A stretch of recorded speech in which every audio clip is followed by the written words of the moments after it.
advisory 呢個字咧，就即係話你建議個 buyer 係去檢查。咁 A 呢度啲 importance of property investigation 咧，就係話喺嗰個表面上邊嗰個情形咧，嗰個地啦，同埋 improvement 就係加建嗰啲屋啊、廁所啊乜嘢。其實 land 咧就即係 site，improvement 咧就係 building。Being purchased is not guaranteed by either seller or broker。買去嗰個地啦，同埋個屋嘅上面咧，上蓋咧係唔，你買嗰個咧係我哋係唔保證咧，係冇100%保證嘅，seller 同 broker 都冇保證嘅。For this reason 就因為咁樣 ，you should conduct thorough investigation of the property personally and with professional。就因此咧，你係需要，你 buyer 係需要做一個完全 thorough 即係 complete 嘅調查，去檢查呢個物業。個人咁去檢查 and with profession 或者係揾一個專業人士 who should provide written report 係要俾一個寫咗出嚟嘅報告 of the investigation 喺度睇嗰樣嘢，寫咗出嚟寫一個報告。A general physical inspection typically does not cover all aspects of the property。通常嘅即係檢查咧，表面嘅檢查咧係唔包所有喺個物業上面嘅所有嘅各方面嘅嘢。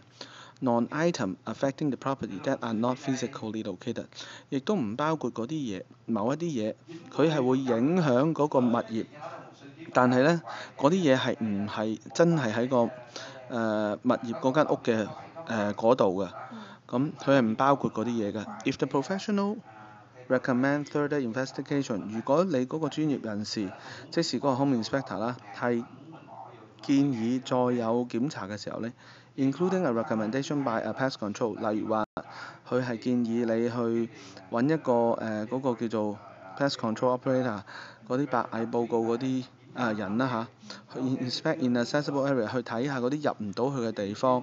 You should contact qualified expert， 咁你應該係要打電話去俾嗰啲專業人士去 to conduct such additional investigation， 去睇下嗰啲額外嘅 investigation。嗱，當然啦，我哋咧就梗係唔係咁樣解釋俾個 buyer 啦，咁樣解釋大佬天光啦。但係咧你只係知啫，我特登咧詳細啲等你咧聽翻嗰陣時你知問起你知啫。Buyer right and duty， 佢哋嘅權利同埋義務。You have an affirmative duty to exercise reasonable care。你係一個正面嘅責任咧，係去履行呢一個係要照顧住去protect你自己，即係 buyer 你自己。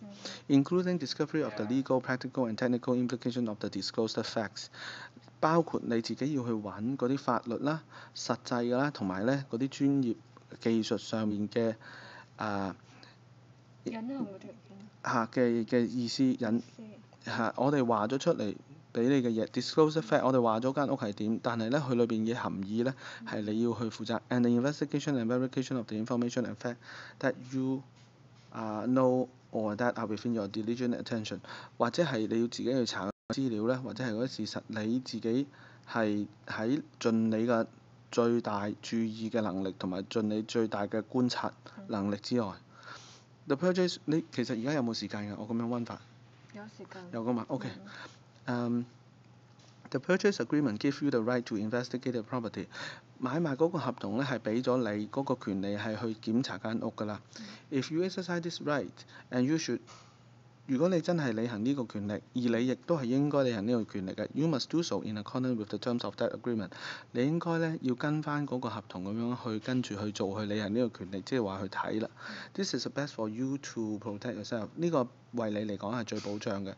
It is extremely important for you to read all written report。呢個係好重要㗎，你自己去讀嗰啲寫咗出嚟嘅報告，provided by professional and to discuss the result of inspection。係俾專業人士俾你嘅報告，你要去讀，同埋你要去討論下佢哋出嚟嗰啲檢查嘅結果。With the professional who conduct the inspection， 同邊個講就係同嗰個專業人士去檢查你嘅。You have the right to request the seller make repair。你當然有權利係叫嗰個買家係做呢啲維修 correction or take other action， 更改或者係做任何其他應該要做嘅嘢。Based upon item discovered in your investigation， 就係話因為你檢查咗而發現咗嘅嘢咧，要做嘅任何行動，你有咁嘅權利係叫個 seller 去做，or disclosed by seller， 或者係 seller 自己話出嚟俾你知嘅。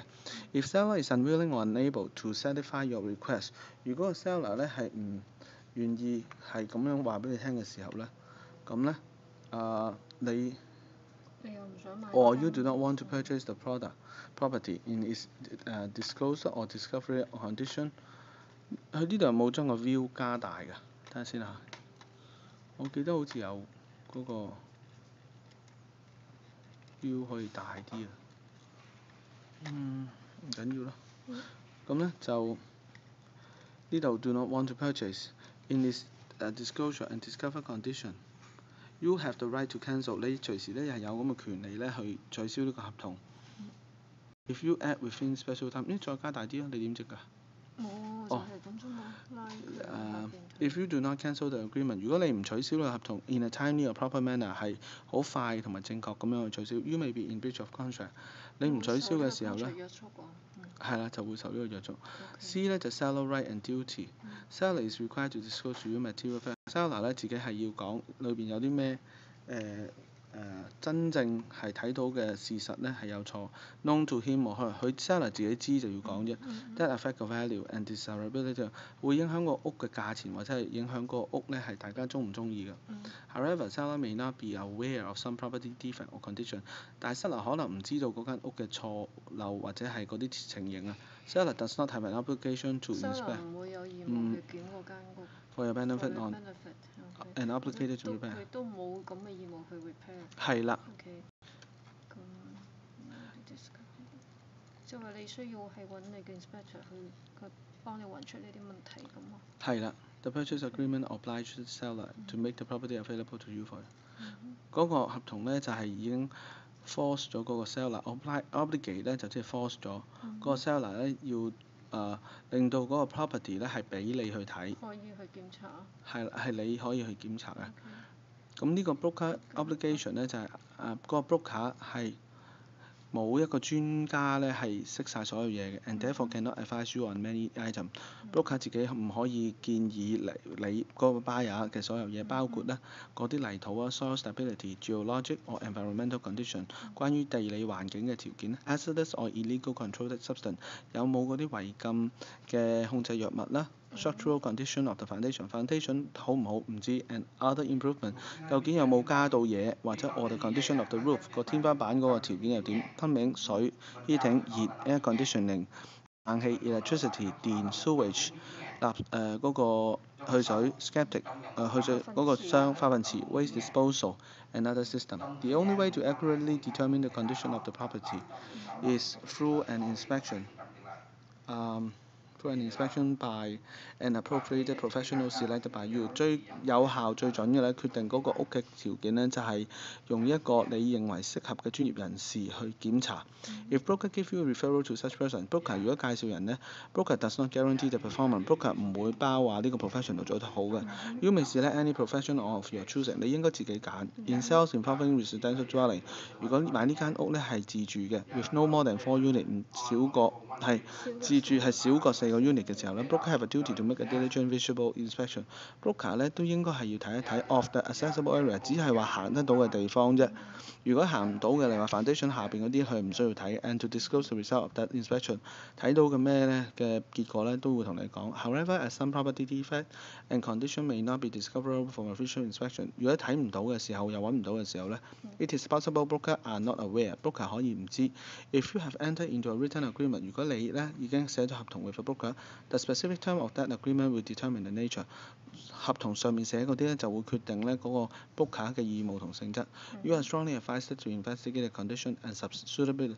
你咧係我哋好建議你咧自己去查下嗰個情形，同埋究竟呢間所有關於呢間屋嘅情形咧適唔適合。If you do not do so， 你唔做 ，you are acting against the advice of broker。咁咧你咧係 buyer，as a buyer， 你其實係唔做緊一啲 broker 唔叫你做嘅嘢，係啦。咁而 E 咧就係 you are advised to conduct investigation of the， 你咧係我哋亦都係建議你咧去調查間屋嘅，including but not limited to the following，包括但係唔係話括限晒一，淨係我呢度 A、B、C、D 寫漏咗嘅都唔緊要。咁 general condition 啦，square footage 就係嗰個位啦，同埋有冇木啦，同埋嗰啲泥土 OK 鬆唔鬆，咁喺度簽個名。呢一份嘢其實只係可唔可以就咁叫佢睇？你有冇問題問我？